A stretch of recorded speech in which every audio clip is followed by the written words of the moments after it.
三级警戒无解久，请大家就爱较配合咧。若是疫情大爆发，都毋是2、3礼拜会当解决的啊。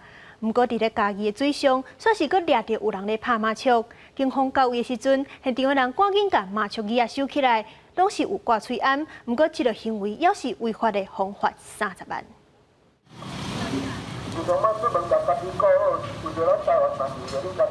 警方人员伫人济的所在宣导防疫观念，希望伫这段时间民众莫有群聚的行为，避免造成疫情的传播。不过，也是有民众违反规定，伫厝内群聚拍麻将。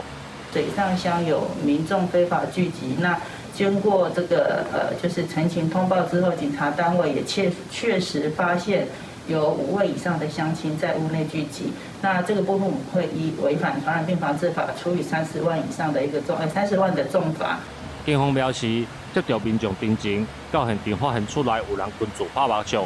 虽然现场大家拢有挂喙罨，但是嘛是违反室内袂当有5人以上的群聚规定，将处置移送卫生局。警方表示，为避免任何传播的风险，这段时间也是请民众尽量莫出门。尽量莫出门，去泡茶嘛是有3点的风险，拜托大家用心。这段时间吼，好好保家己，暂时顾好。 暂时就是保家己，保咱台湾。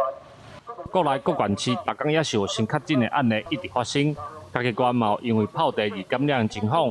卫生局表示，会甲警方配合加强处理违反防疫禁令的代志，嘛请民众家己要有防疫的观念，减少疫情传播的风险。